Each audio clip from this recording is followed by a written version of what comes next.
nama okey.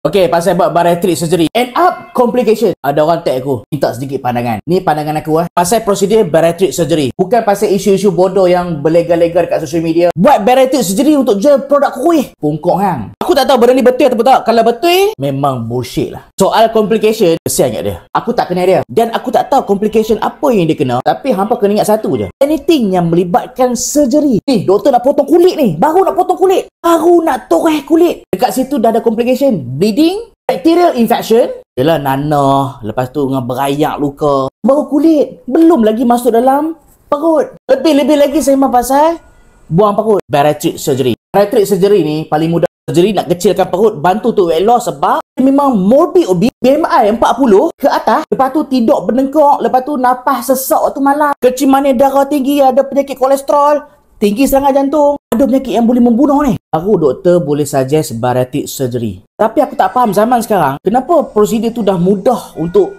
siapa-siapa boleh buat. Even tak gemuk mana pun, tapi buat juga bariatric surgery. Haru aku. Nombor 2, sembang pasal bariatric surgery, dia banyak jenis. Ada yang doktor potong perut saja, bagi kecilkan perut, buanglah lebih kurang 70-80% perut, tinggal kecil saja. Supaya hang makan sikit, hang dah kenyang. Tapi prosedur macam ni, dia boleh menyebabkan hang teruk lagi GERD.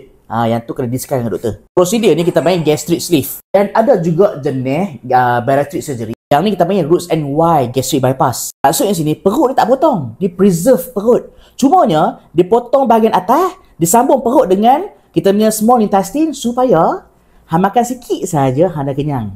Tapi ingat, function perut masih ada lagi, dia tak buang. Dia tak buang macam gastric sleeve. Gastric sleeve dia buang sebahagian besar perut. Kalau buat macam ni, yang ni tak kena GERD lah. Selalunya orang GERD, kalau buat benda ni, dia makin elok. Tapi hang agak-agak lah sebab GERD je hang buat benda ni. Dan pasal apa dia ni boleh kena complication? Ada je aku jumpa, ramai buat bariatric surgery, berjaya saja. Ni antara dia. Dia ni bukan token nasi lemak apa benda, parking ke apa. Hang kena ingat, any surgery yang melibatkan cut off, for sure memang akan ada complication dia. Besar kecil saja. Aku refer satu kajian, complication the first 30 days. Bulan pertama, first bulan pertama, 5 ke 15% patient yang buat bariatric surgery akan ada complication.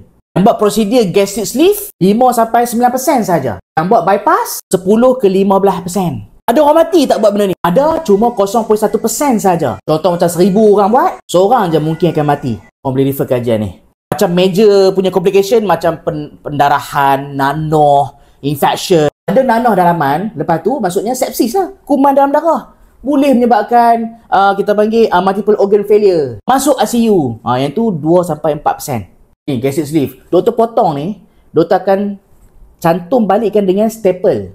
Stapler, tapi bukan stapler retah lah. Bukan yang ni yang ni. Stapler ni kemungkinan boleh terkeluar. Bila terkeluar, leaking. Antara complication juga. Korang faham tak apa yang aku try sampaikan sekarang ni? Tapi bariatric memang berjaya kuruhkan orang lah. Kalau refer kajian sekalipun, 60% berjaya kuruh. Based on study, 77% berjaya kuruh dalam masa 12 bulan pertama. Dan dia boleh maintain kuruh sampai 6 tahun. Dan ada orang rebound tau selepas buat bariatric surgery. Maksudnya, walaupun hang potong perut, contoh lah kan, hang buang bahagian ni, kalau hang tak jaga makan juga, dalam masa 5 ke 6 tahun pertama, hang boleh rebound balik. Maksudnya, perut yang tinggal halu besar ni, dia boleh kembang balik menjadi size normal. Tengok, kalau nak kuruh, buat surgery ke, buat ubat ke, letak balloon ke, yang paling efektif cara kuruh adalah kontrol nafsu makan. Itu the ultimate cara lah. Tapi tak semua orang boleh. Tak semua orang boleh disiplin. Dan contoh, aku terima kalau dia morbid obese, besar betul-betul, ada kecil manis darah tinggi semua bagai. Lepas tu kemungkinan risiko serangan jantung, tidur pun tidur berdengkak, tidur nafas sesak tengah malam, dia memang perlukan bariatric surgery. Yang aku tak boleh belah, hang ni baru BMI 31-2, tiba-tiba pergi ke option untuk buang perut. Yang tu aku tak boleh terima lah. Dan lagi aku tak boleh terima kalau dia buat benda tu surgery, tiba-tiba dikeluarkan produk pasal benda tu. Yang tu memang bullshit lah. Lepas tu claim, aku makan produk ni, yang beli kuruh ni tu, memang celaka macam ni. Hasil jualan, hang rasa-rasa halal tak halal benda tu. Fikir tu saja. Jangan tahu untung dunia. Akhirat tu paling penting. Akhirat tu hang hidup selamanya. Kat dunia ni 60 tahun je. Lepas tu kiok. Faham?